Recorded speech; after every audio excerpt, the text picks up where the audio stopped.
বিএনপির মনোনীত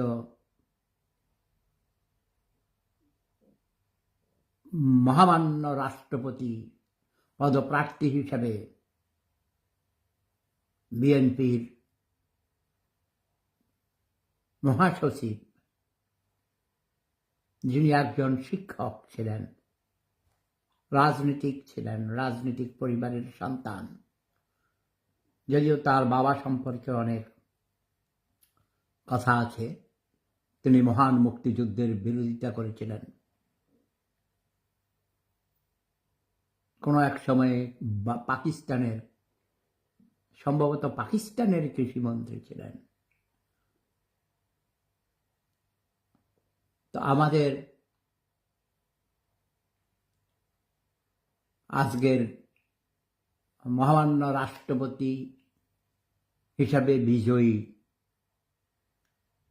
জনাব ফখরুল ইসলাম আলমগীর সাহেবকে শুভেচ্ছা এবং স্বাগতম। এর আগেও কয়েকজন শিক্ষক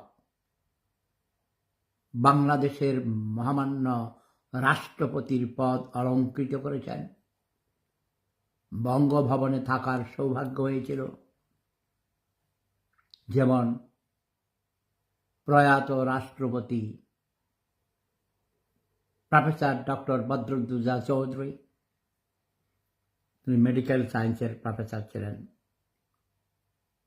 এবং প্রফেসর ডক্টর ইয়াজউদ্দিন আহমেদ, সম্ভবত তিনিও প্রয়াত হয়েছেন। তবে একটা জিনিস আমি লক্ষ্য করেছি, গত ৫৬ বছর চলছে, ৫৫ বছর অতিক্রান্ত হয়েছে, এই দেশ স্বাধীন হয়েছে। বঙ্গভবনে যে কজন রাষ্ট্রপতি হয়েছেন এবং বাংলাদেশে যারা প্রধানমন্ত্রী হয়েছেন, এরা সবাই ক্লিন শেভ ছিলেন। মাঝখানে শুধু মাননীয় স্পিকার দায়িত্বপ্রাপ্ত রাষ্ট্রপতি হিসেবে কিছুদিনের জন্য ছিলেন, তার শুধু কিছু দাড়ি, আগে দাড়ি ছিল না, কয়েক বছর হয়েছে তিনি দাড়ি রেখেছেন।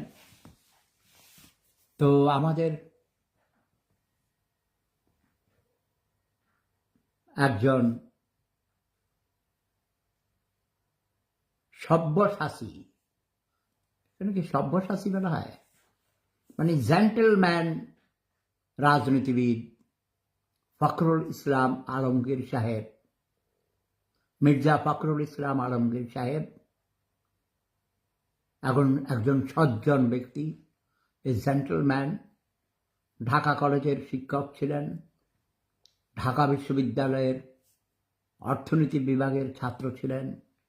আজ যিনি নির্বাচিত হয়েছেন, নবনির্বাচিত মহামান্য রাষ্ট্রপতি, তিনিও একজন তরুণ ছাত্র ছিলেন। তার বাবা সম্পর্কে কথা ছিল, তার বাবা মহান মুক্তিযুদ্ধের বিরোধিতা করেছেন, কিন্তু আমি শুনেছি তিনি নিজে একজন মুক্তিযোদ্ধা ছিলেন। এটা তার অধিকার। বাবা এক দল, ছেলে আরেক দল করতেই পারে। যাক, এসব বিতর্কিত বিষয় নিয়ে আর কথা বলতে চাই না।